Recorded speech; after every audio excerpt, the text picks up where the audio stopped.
महिला डॉक्टर आत्महत्या प्रकरणी पोलीस अधिकाऱ्यावर मोठी कारवाई. फलटण उपजिल्हा रुग्णालयातील महिला डॉक्टर आत्महत्या प्रकरणाची माहिती मुख्यमंत्री देवेंद्र फडणवीस यांनी सातारा जिल्हा पोलीस अधीक्षकांकडून घेतली आहे.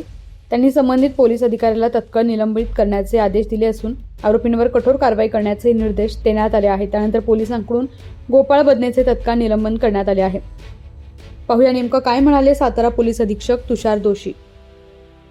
मध्ये आज सकाळी एक गुन्हा दाखल झाला आहे, ज्याच्यामध्ये एक महिला डॉक्टर यांनी सुसाईड केलं आणि त्या सुसाईड करताना त्यांनी स्वतःच्या हातावर 2 नावं लिहून ठेवली, ज्याच्यामध्ये एक आमचे PSI फलटण ग्रामीणचे आणि अजून एक सिव्हिलियन व्यक्ती आहेत. अशा दोघांविरुद्ध मानसिक आणि शारीरिक छळाच्या आणि बलात्कार केल्याच्या म्हणजे त्याच्याकरता मी आत्महत्या करते अशा अर्थाने लिहिल्यामुळे गुन्हा दाखल करण्यात आलेला आहे. बलात्कार आणि आत्महत्येस प्रवृत्त करणे असं दोघांविरुद्ध. एक आमचे PSI त्यातले आहेत फलटण ग्रामीण पोलीस स्टेशनचे. हा गुन्हा दाखल झाला फलटण शहरमध्ये, कारण त्यांनी ज्या हॉटेलमध्ये आत्महत्या केली ते हॉटेल फलटण शहरमध्ये आहे आणि या दोघांविरुद्ध गुन्हा दाखल झाला आहे. आरोपींना पकडण्याकरता टीम रवाना करण्यात आलेली आहेत. मीनवाईल PSI जे आहेत त्यांच्याविरुद्ध गुन्हा दाखल झाल्यामुळे पेंडिंग इन्क्वायरी त्यांना लगेच तात्काळ सस्पेंड करण्यात आलेलं आहे. साहेब, ह्या एक प्रकरणामध्ये त्या मुलीनं एक पत्र लिहिलं आहे. त्या पत्रामध्ये खासदारांकडनं आणि त्यांच्या PN कडनं मला दबाव आणला जातोय माझ्याकडे असा एक आरोप केला. त्यात नेमकं कोण किंवा नेमकं काय विषय?